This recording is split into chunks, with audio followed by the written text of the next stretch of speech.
बच्चों आज हम करने जा रहे हैं कक्षा 9वीं विज्ञान। इसमें कक्षा है, ये विषय है और इसमें हम सिलेबस करेंगे वो जो आपका जुलाई या अगस्त में जो सेट 1 होने जा रहा है उसका सिलेबस करेंगे बच्चों। तो आपके पास जो सेट का सिलेबस आएगा तो आपके पास ये सिलेबस है बच्चों, ये देख लीजिए, नोट कर लीजिए इसे चाहे। तो इसमें हमने विज्ञान का है कक्षा 9वीं का ये। तो इसमें हमारे पास पहला पाठ आएगा, एक तो हमारे आसपास के पदार्थ, और दूसरा पाठ ये आएगा 15वां है खाद्य संसाधनों में सुधार। तो ये पाठ जो हैं इनके अभ्यास के प्रश्न और छोटे क्वेश्चन आंसर आपके याद होने चाहिए जो मैं अभी कराऊंगा आपको। और ये 2 प्रयोग भी आपने करने हैं। एक सिरिंज की सहायता से ठोस द्रव और गैसों में संपीड़न के गुण का अध्ययन करना। तो ये हमारे पास प्रयोग है, ये आपको बता दिया जाएगा। और प्रयोग 2 है विभिन्न प्रकार के अनाज, दालें, मसाले तथा तेल वाले बीजों का संग्रह करो। तो ये भी प्रश्न है, ये भी एक प्रयोग है। तो ये दोनों पाठों के एक एक प्रयोग आपको पता होने चाहिए। इससे संबंधित कोई प्रश्न आपसे पूछ लिया जाएगा जो सेट 1 का एग्ज़ाम होगा उसमें।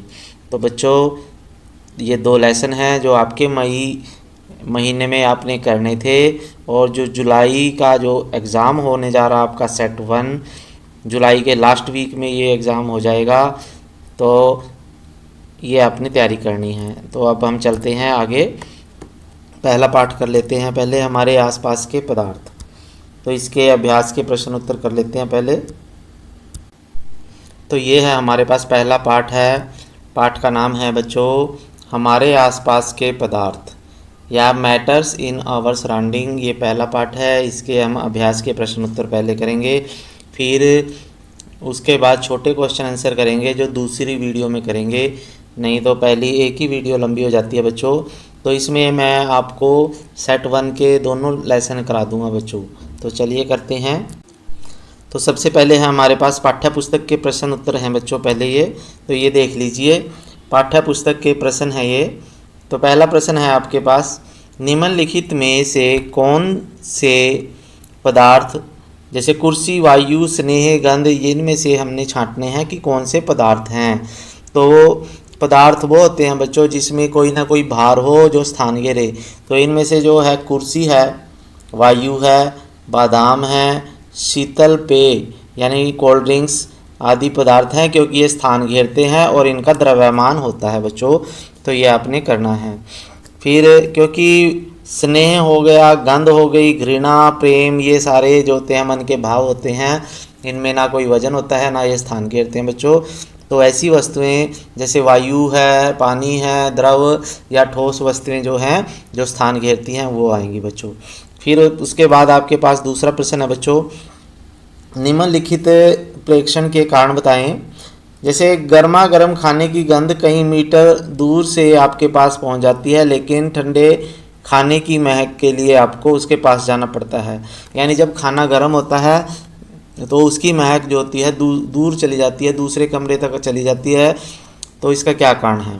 इसका आंसर है बच्चों क्योंकि तापमान बढ़ने से विसरण होता है और जिसके कारण गर्मा गर्म खाने की गंध जो है कई मीटर दूर तक चली जाती है। लेकिन जो ठंडा खाना होता है उसकी महक जो होती है वो दूर तक नहीं जाती क्योंकि उसका विसरण नहीं होता, वो दूर तक नहीं फैलता। तो इसलिए उसकी गंध जो होती है, ठंडे खाने की गंध दूर तक नहीं जाती, लेकिन गर्म खाने की जाती है क्योंकि उसमें गर्मी होती है जिसके कारण वहाँ की भाप जो होती है गर्म होकर ऊपर उठ जाती है और उसके साथ गंध भी चली जाती है दूसरे दूर तक।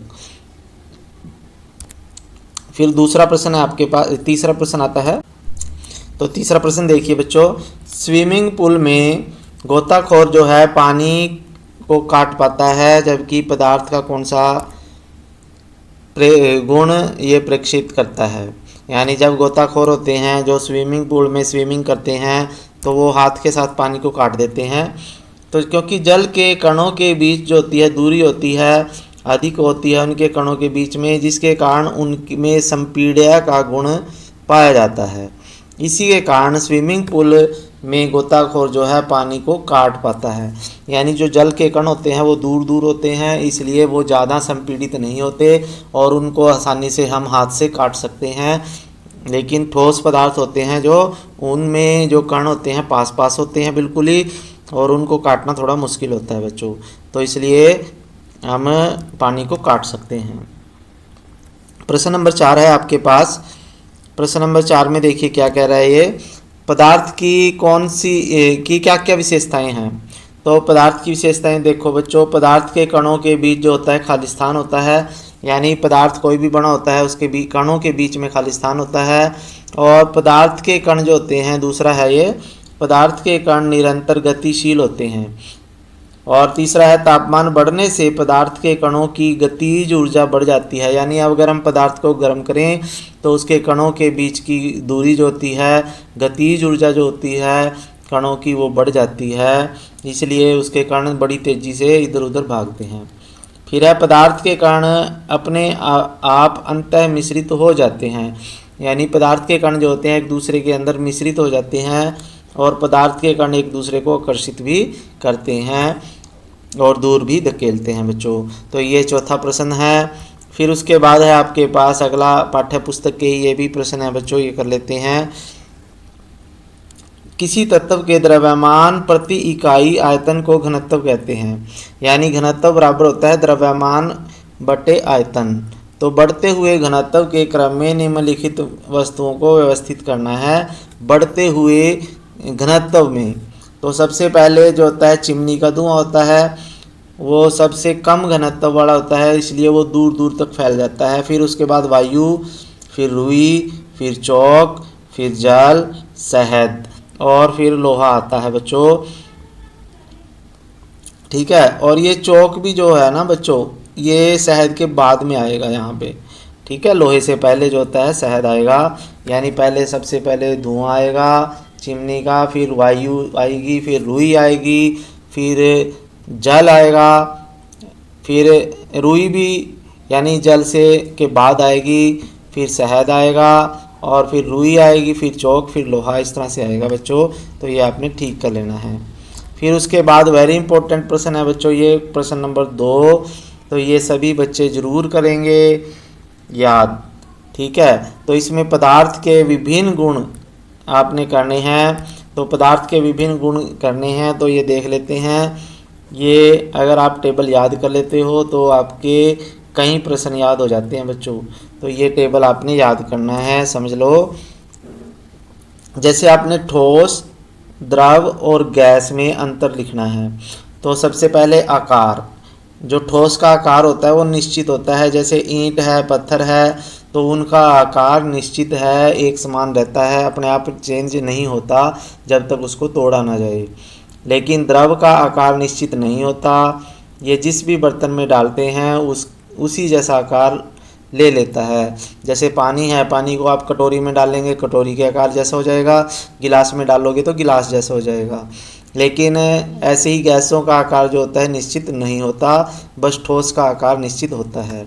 फिर आयतन आता है, आयतन निश्चित होता है ठोस का, और द्रव का आयतन भी निश्चित होता है। क्योंकि जैसे 1 लीटर दूध की बात हम करते हैं, 1 लीटर पानी की बात करते हैं, तो 1 लीटर में उतना ही जल आएगा या 1 लीटर में उतना ही दूध आता है जितना कल आया था या जितना आज आया है।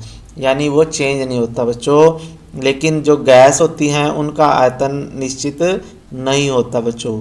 ठीक है, फिर उसके बाद आपके पास कठोरता आता है। कठोरता, ये कठोर होते हैं ठोस पदार्थ, द्रव जो होते हैं कठोर नहीं होते और गैस भी कठोर नहीं होते। ये कठोरता जो होती है केवल ठोस पदार्थों में होती है। फिर उसके बाद आपके पास ढेर लगाना। ढेर लगाना जो होता है यानी ठोस पदार्थों का ढेर लगा सकते हैं, जैसे अनाज का ढेर लगा लेते हैं, ईंटों का ढेर लगा लेते हैं, लेकिन पानी का ढेर नहीं लगा सकते, गैस का ढेर नहीं लगा सकते। क्योंकि जब पानी का ढेर लगाएंगे तो वो फैल जाता है, ऐसे ही गैस भी फैल जाती है। फिर संपीड़ित, संपीड़ित का मतलब होता है बच्चों उसको दबा सकना। जैसे रुई होती है, स्पंज होता है, उसको हम दबा सकते हैं, लेकिन जो ठोस पदार्थ होते हैं उन्हें संपीड़ित नहीं कर सकते, यानी जैसे ईंट है, पत्थर है, लकड़ी है, उनको संपीड़ित हम नहीं कर सकते, लेकिन इन्हें गैसों को और द्रवों को संपीड़ित किया जा सकता है। यानी गैसों को भी दबा सकते हैं, ठोसों को भी, ठोस को नहीं दबा सकते, द्रव और गैस को दबा सकते हैं, संपीड़ित कर सकते हैं बच्चों। फिर उसके बाद है कणों की स्थिति। कणों में के बीच में जो होते हैं, ठोस में कण जो होते हैं एक दूसरे के बिल्कुल पास होते हैं, द्रव में थोड़े दूर होते हैं कण एक दूसरे से, और गैसों में जो कण होते हैं पदार्थ के वो बहुत दूर दूर होते हैं। तो ये आपने वेरी इंपॉर्टेंट है, टेबल आपने याद करना है बच्चों, ठोस द्रव गैस में अंतर है ये। फिर उसके बाद इसका बी पार्ट है आपके पास, तो बी पार्ट देख लीजिए। तो इसमें दृढ़ता आती है, जैसे पदार्थ के कणों के बीच लगने वाला आकर्षण बल पदार्थ को दृढ़ता प्रदान करता है। ठोसों में जो आकर्षण बल होता है वो अधिक होता है, इसलिए वो दृढ़ होते हैं। द्रवों में और गैसों में ये कम होता है, इसलिए ठोस और द्रव जो है ना, द्रव और गैस जो होते हैं वो दृढ़ नहीं होते हैं बच्चों। फिर संपीड्यता, किसी पदार्थ पर बल लगाकर उसके कणों के बीच की दूरी को कम करना संपीड्यता कहलाता है। गैसों में संपीड्यता का गुण अधिक होता है बच्चों, ठीक है। फिर उसके बाद है आपके पास बच्चों तरलता। जिन पदार्थों के में बहने का गुण पाया जाता है, जैसे पानी है, पानी बह जाता है तो उसे तरल पदार्थ कहते हैं। द्रवों में तरलता का गुण पाया जाता है बच्चों। फिर है बर्तन में गैस भरना, यानी किसी बर्तन में गैस के कणों में आंतरिक बल क्षीण होने के कारण गैस सारे उपलब्ध स्थान को घेर लेते हैं, अर्थात गैसों का आयतन निश्चित नहीं होता। इन्हें बर्तन में उच्च दाब पर भरा जा सकता है, जैसे गुब्बारे में गैस भरी जा सकती है, सिलेंडर में गैस भरी जाती है, उसको संपीड़ित करके उच्च दाब पर गैस को हम बर्तन के अंदर भर सकते हैं बच्चों। तो ये आपने कर लेना था क्वेश्चन नंबर, बहुत इम्पोर्टेंट क्वेश्चन है बच्चों। फिर उसके बाद है आपके पास अगला क्वेश्चन है, इसी में आ जाएगा। तो इसके बाद आता है आपके पास आकार। आकार में देखिए क्या होता है बच्चों, आकार जो ठोस के कण जो होते हैं अधिक अंतर आणविक बल के साथ जुड़े होते हैं, जिसके कारण ठोस को निश्चित आकार प्रदान करते हैं, जबकि द्रव और गैसों के बीच में ये बल कम होता है, जिसके कारण उनका आकार निश्चित नहीं होता, ठीक है। तो ये आपने याद करना है। फिर गतिज ऊर्जा आती है बच्चों। कणों की गति के कारण उत्पन्न ऊर्जा को गतिज ऊर्जा कहते हैं। तो तापमान बढ़ने से कणों की गतिज ऊर्जा बढ़ जाती है, तो ठोस में अधिक गतिज ऊर्जा नहीं होती, द्रव और गैसों में गतिज ऊर्जा जो होती है अधिक होती है बच्चों। फिर उसके बाद आता है घनत्व बच्चों। घनत्व में क्या होता है, किसी तत्व की द्रव्यमान प्रति इकाई आयतन को घनत्व कहते हैं, यानी घनत्व बराबर होता है द्रव्यमान बटे आयतन। तो ठोसों का घनत्व जो होता है अधिक होता है, और द्रव और गैस का घनत्व जो होता है कम होता है। तो ये बात आपने याद करनी है और समझ लेनी है बच्चों। अगला क्वेश्चन है क्वेश्चन नंबर 3, ये कर लेते हैं। तो क्वेश्चन नंबर 3 में ये क्या कहता है कि कारण बताएं। पहला कारण है, गैस पूरी तरह से बर्तन में भर देते हैं जिसमें इसे रखते हैं, यानी किसी भी बर्तन में अगर गैस को डालें तो वो पूरे बर्तन में फैल जाती है। फिर है, गैस जो है बर्तन की दीवारों पर दबाव डालती है। फिर लकड़ी की मेज ठोस कहलाती है, क्यों? और हवा में हम आसानी से अपना हाथ चला सकते हैं, लेकिन ठोस लकड़ी के टुकड़े में अपना हाथ चलाना हमारे लिए मुश्किल है। तो ये क्यों है बच्चों? तो इसमें पहला प्रश्न है, जो गैसों का आयतन होता है वो निश्चित नहीं होता, जिसके कारण गैस जो है पूरी तरह से बर्तन को भर लेती है जिसमें भी उसे रखते हैं। क्यों? क्योंकि गैसों का आयतन कम होता है, यानी गैसों का आयतन जो होता है निश्चित नहीं होता। जितने बड़े बर्तन में आप गैस को डालोगे वो उतने ही बड़े बर्तन में फैल जाती है। फिर है, गैसीय अवस्था में कणों की जो गति होती है अनियमित होती है, अत्यधिक तेज होती है। इस अनियमित गति के कारण जो गैस के कण होते हैं आपस में एवं बर्तन की दीवारों से टकराते हैं और बर्तन की दीवार पर गैस के कणों द्वारा प्रति इकाई क्षेत्र पर लगने बल के कारण गैस का दबाव बनता है। यानी जब गैस को बर्तन में भरा जाता है तो गैस के कण जो होते हैं उनमें गतिज ऊर्जा अधिक होती है, जिसके कारण उनमें गति ज़्यादा होती है और वो बर्तन की दीवारों के साथ टकराते रहते हैं, जिसके कारण वो बर्तन की दीवारों पर दबाव डालते हैं बच्चों। फिर है सी, लकड़ी की मेज़ जो होती है वो निश्चित आकार होता है, क्योंकि लकड़ी से बनी हुई होती है मेज़ और उसका आयतन भी निश्चित होता है और उसे संपीड़ित नहीं किया जा सकता। क्यों? क्योंकि जब हम मेज़ होता है, मेज़ के ऊपर हम बैठ भी जाते हैं लेकिन मेज़ उतना ही रहता है जितना वो लंबा है, संपीड़ित नहीं हो पाता। क्यों? क्योंकि वो ठोस अवस्था में होता है बच्चों। फिर है डी, हवा के कणों के बीच अधिक दूरी होने के कारण हवा में हम हाथ आसानी से हिला सकते हैं, जबकि ठोस लकड़ी के टुकड़े के कणों के बीच की दूरी कम होने के कारण हमें हाथ चलाने के लिए कराटे में दक्ष होना पड़ेगा। यानी जब हम हवा में हाथ चलाते हैं, हवा के कण दूर दूर होते हैं, इसलिए हमें पता भी नहीं लगता कि हमारे हाथों से हवा टकरा रही है। और लेकिन जब लकड़ी के कणों में से हम अपने हाथ घुमाने पड़ते हैं तो लकड़ी ठोस है, ठोस के कण जो होते हैं पास पास होते हैं बच्चों, इसलिए उनके कणों के बीच में हाथ चलाना मुश्किल है। तो ये आपने लिखने हैं क्वेश्चन नंबर 3। इम्पोर्टेंट प्रश्न इन्हीं में से पेपर में आते रहते हैं बच्चों। प्रश्न 4 है तो ये कर लेते हैं। सामान्य ठोस पदार्थों की अपेक्षा द्रवों का घनत्व कम होता है, लेकिन आपने बर्फ़ के टुकड़े को जल में तैरते हुए देखा होगा, बताइए क्यों? सामान्यतः जो होती है ठोस पदार्थ की अपेक्षा द्रवों का घनत्व कम होता है, परंतु जल का घनत्व जो होता है 4 डिग्री सेल्सियस पर अधिक होता है बच्चों। तो जब इसे 4 के नीचे ठंडा किया जाता है तो 0 डिग्री सेल्सियस पर वो बर्फ़ बन जाती है, जिसका घनत्व जल के घनत्व से कम होता है। इसी के कारण जो है बर्फ़ पानी पे तैरती है। क्यों तैरती है? क्योंकि बर्फ़ का घनत्व जल के घनत्व से कम होता है बच्चों।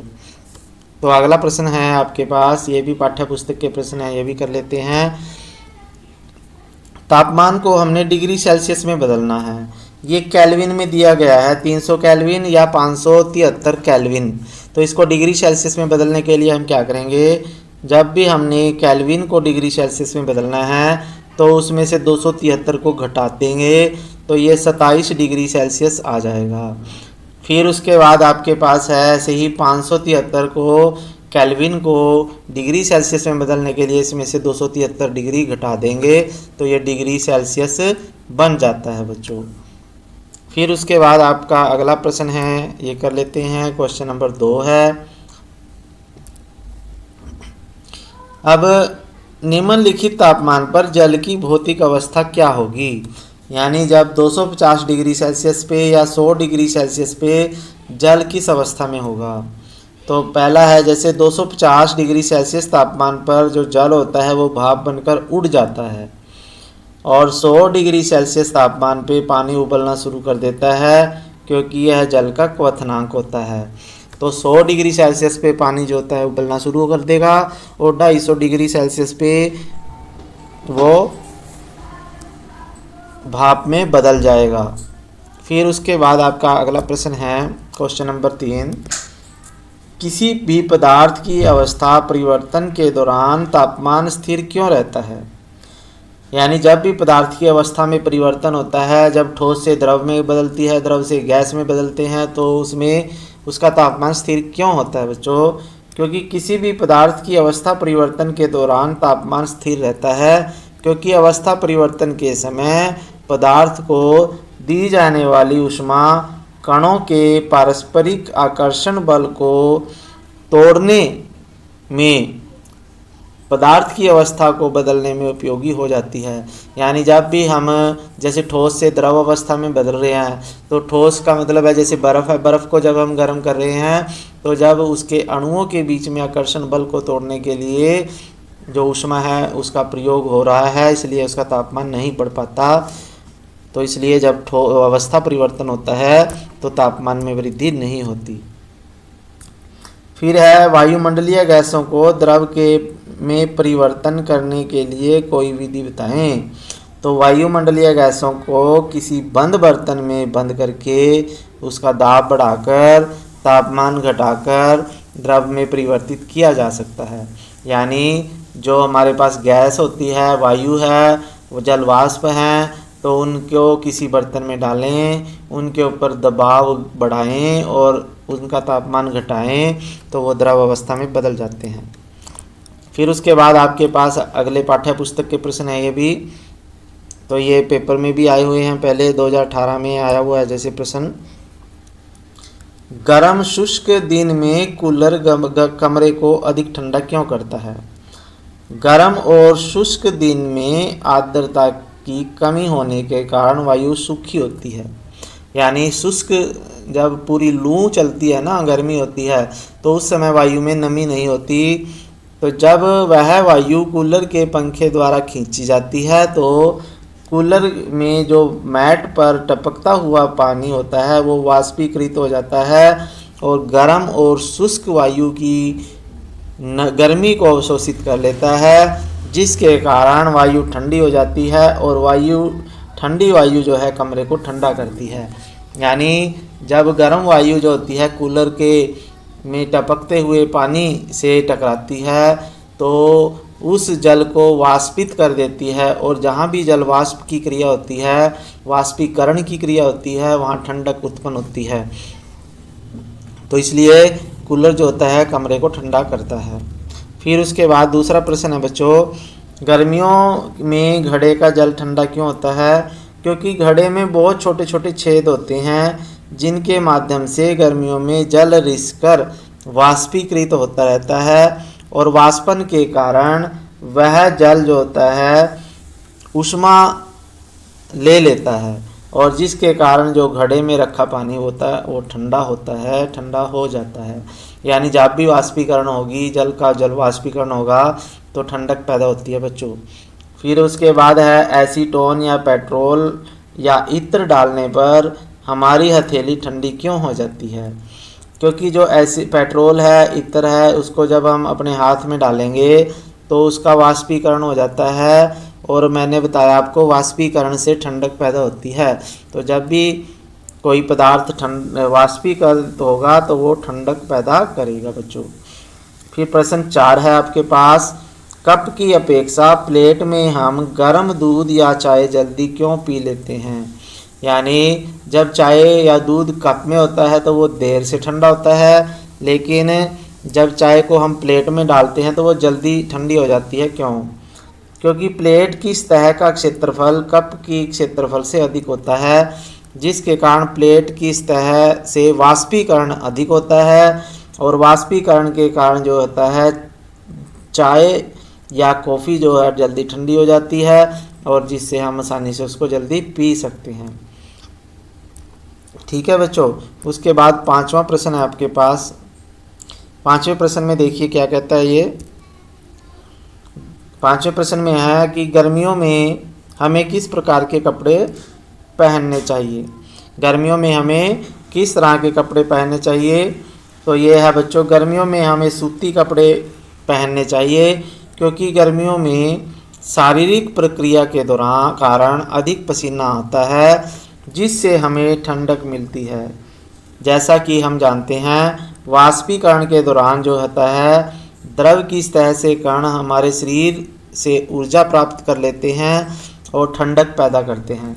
तो वाष्पीकरण के कारण जो होता है हमारा शरीर ठंडक महसूस करता है और शीतलता, जिससे शरीर में शीतलता हो जाती है।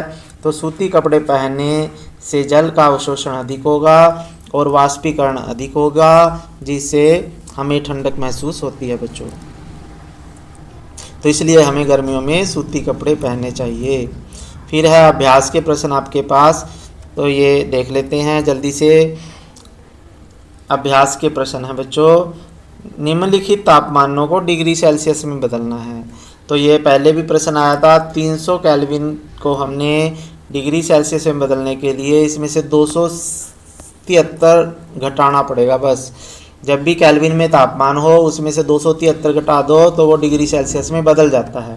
ऐसे ही 573 केल्विन को डिग्री सेल्सियस में बदलने के लिए इसमें से 273 घटा देंगे तो हमारे पास 300 डिग्री सेल्सियस तापमान रह जाता है। फिर उसके बाद है तापमानों को केल्विन इकाई में बदलना है।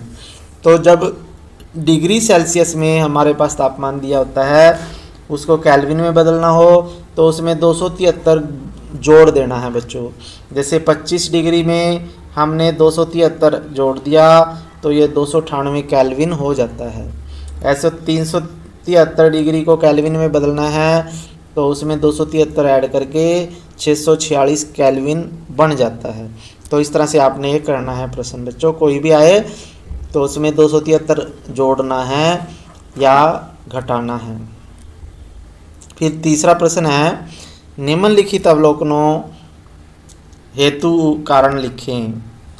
जो नेफ्थलीन को रखा रहने देने पर वह समय के साथ कुछ भी ठोस पदार्थ नहीं छोड़े बिना अदृश्य हो जाती है। नेफ्थलीन की गोलियां आती हैं बच्चों, जब हम उनको कपड़ों में रखते हैं या कहीं खुले में रखते हैं तो वो धीरे धीरे वाष्पीकृत हो जाती है, ठोस से सीधी गैस में बदल जाती है, ठोस से सीधा गैस में बदल जाता है। तो नेफ्थलीन को रखा रहने पर वह ठोस पदार्थ छोड़े बिना अदृश्य हो जाता है। क्यों? क्योंकि उसका ऊर्ध्वपातन होता है और ऊर्ध्वपातन में जो होता है ठोस सीधा गैस में बदल जाता है। ठोस पदार्थ किस में बदल जाता है? गैस में। फिर है बी पार्ट में, हमें इत्र की गंध दूर बैठे हुए भी पहुंच जाती है। इत्र होता है सेंट, जो कपड़ों पे छिड़कते हैं बच्चों, वो दूर तक उसकी गंध आ जाती है। क्यों? क्योंकि हमें इत्र की गंध बहुत दूर बैठे हुए भी पहुंच जाती है, क्योंकि ये वायु में विसरित होता है, गैसों की तरह वो फैल जाता है बच्चों। तो ये प्रश्न था। अब हम अगला प्रश्न करते हैं बच्चों। चौथा प्रश्न है,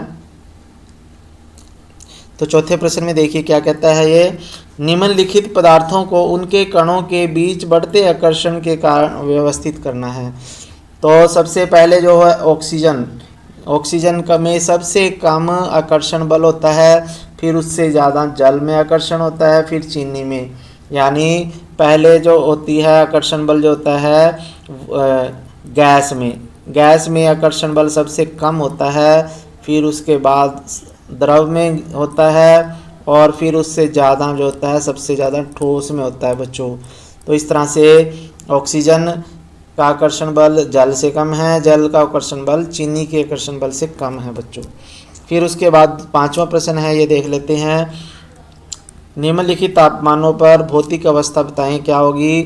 25 डिग्री तापमान पर जो जल जो होता है वो द्रव अवस्था में होता है, जब हम जो पानी पीते हैं उसी अवस्था में होगा। और 0 डिग्री सेल्सियस पे वो बर्फ़ बन जाएगा बच्चों, ठोस अवस्था में होगा। और 100 डिग्री तापमान पर जो जल है वो गैस में बदल जाएगा, भाप में बदल जाएगा, उबलना शुरू हो जाएगा बच्चों। तो ये आपने लिखना है। छठा प्रश्न है, ये देख लो बच्चों, जल जो है कमरे के तापमान पर द्रव में रहता है, क्यों? और तो जल जो होता है वो कमरे के तापमान पर द्रव में रहता है, क्यों? क्योंकि इस ताप पर उसके अणुओं के बीच लगने वाला आकर्षण बल सामान्य होता है और उसके अणुओं की गतिज ऊर्जा भी सामान्य होती है। इसलिए कमरे के तापमान का मतलब जो सामान्य तापमान है उस पर पानी जो होता है द्रव अवस्था में ही होता है बच्चों। फिर दूसरा है आपके इसी के पास, लोहे की अलमारी कमरे में के ताप पर ठोस क्यों है? क्योंकि लोहे की अलमारी जो होती है ठोस होती है। क्यों? क्योंकि उसके अणुओं के बीच लगने वाला आकर्षण बल जो होता है काफ़ी अधिक होता है और लोहे के अणुओं के बीच की दूरी बहुत कम होती है, जिसके कारण वो निश्चित दूरी तक घूम सकते हैं और वो ठोस अवस्था में ही रहती है, क्योंकि उनके आकर्षण बल जो होता है बहुत अधिक होता है बच्चों। फिर सातवां प्रश्न है, ये देख लीजिए, 273 केल्विन पर बर्फ़ को ठंडा करने पर तथा जल को इसी तापमान पर ठंडा करने पर शीतलता का प्रभाव अधिक क्यों होता है? यानी इसका आंसर देखिए, 273 केल्विन तापमान पर बर्फ़ को ठंडा करने पर तथा जल को उसी तापमान पर ठंडा करने पर शीतलता का प्रभाव अधिक होता है। क्यों? क्योंकि बर्फ़ में संगलन गुप्त ऊष्मा जो होती है वो अधिक होती है। यानी जो बर्फ़ से जब वो पानी में बदल रही होती है तो वो ऊष्मा को बाहर छोड़ती है और उसकी ऊष्मा अधिक होती है, जिसके कारण बर्फ़ हमें ज़्यादा ठंडी लगती है जल की अपेक्षा। फिर उसके बाद आपके पास 8वां प्रश्न है, ये कर लेते हैं। उबलते हुए जल अथवा भाप में से जलने की तीव्रता किसमें अधिक होती है? तो इसमें है उबलते हुए जल तथा भाप में से भाप में जलाने की तीव्रता अधिक होती है बच्चों। क्यों? क्योंकि भाप में जो होती है, भाप के कणों में अतिरिक्त ऊष्मा होती है, वाष्पन की गुप्त ऊष्मा होती है उसमें, इसलिए उसके कणों में जलाने की क्षमता अधिक होती है गर्म जल की अपेक्षा। फिर ये वेरी इंपॉर्टेंट प्रश्न है, ये आपने करना है बच्चों। प्रश्न नंबर 9 है, तो ये देखिए कर लेते हैं। निम्नलिखित चित्र के लिए ABCDEF की अवस्था परिवर्तन को नामांकित कीजिए। तो इसमें देखिए बच्चों, पहले ठोस है, ये द्रव अवस्था में है और ये गैस अवस्था है। तो इसमें हमने क्या करना, ABCD को बताना है भी क्या होगा। जैसे आपके पास जब ठोस से द्रव अवस्था में बदलता है कोई भी वस्तु, जब कोई ठोस जैसे बर्फ़ है, बर्फ़ से पानी में बदल रही है तो वो A बनता है। और A जो होता है हमारे पास संगलन है, इसे बोलते हैं संगलन। क्या बोलते हैं इसे? तो हम A को संगलन कहेंगे। संगलन होता है ठोस से द्रव में बदलता है। फिर B आ जाता है आपके पास, जब द्रव से गैस में बदल रहा है तो उसे B कहेंगे। और B को हम बोलते हैं वाष्पन। क्या बोलेंगे? वाष्पन बोलेंगे बच्चों। वाष्पन क्या होता है? ऐसा पदार्थ जो ठोस अवस्था द्रव अवस्था से गैस में बदलता है, जब उसे वाष्पन कहते हैं। फिर C आता है गैस से द्रव में जो बदलता है, यानी उसे C कहेंगे। जो गैस से द्रव में बदलेगा, गैस से द्रव में बदलना संघनन कहलाता है। तो ये C आंसर आएगा आपका, संघनन। फिर D आपका है द्रव से जब ठोस में बदलता है बच्चों, तो D आएगा। जब द्रव से यानी पानी से जब बर्फ़ बनती है तो उसे बोलते हैं जमना। क्या बोलते हैं? जमना बोलते हैं बच्चों। जमती है ना, जब बर्फ़ जमती है तो उसे जमना बोलेंगे। फिर आता है E, जब पदार्थ सीधा ठोस अवस्था से और सीधा द्रव गैस अवस्था में बदलता है। जब सीधा ठोस से गैस अवस्था में बदलता है उसे E बोलते हैं। और इस प्रक्रिया को ऊर्ध्वपातन बोलते हैं। ऊर्ध्वपातन वो होती है जब कोई वस्तु ठोस से सीधा गैस अवस्था में बदलती है। जैसे नेफ्थलीन की गोलियां होती हैं, वो ठोस से सीधा गैस में बदलती हैं बच्चों। और जब सीधा गैस से कोई वस्तु ठोस में बदलती है वो F आएगा बच्चों। और F में भी वो भी ऊर्ध्वपातन ही होता है। यानी ऊर्ध्वपातन होता है चाहे वो ठोस से सीधा गैस में बदले या गैस से सीधा ठोस में बदले, तो उसे ऊर्ध्वपातन कहते हैं। तो ये आपने देखने हैं बच्चों, कर लेने हैं। ये अभ्यास के प्रश्न उत्तर थे सारे। तो इसके नेक्स्ट वीडियो में हम एक एक अंक के ऑप्शन टाइप क्वेश्चन आंसर करा दूंगा मैं, और उसके बाद दूसरे पार्ट के भी ऐसे ही कराऊंगा। दोनों पार्ट आपने अच्छे से कर लेने हैं तैयार बच्चों। ठीक है बच्चों। और अगर आप चैनल पे नए हैं, चैनल सब्सक्राइब नहीं किया तो कर लीजिए बच्चों, क्योंकि ये आपके लिए है बच्चों। Thank you. जय हिंद बच्चों।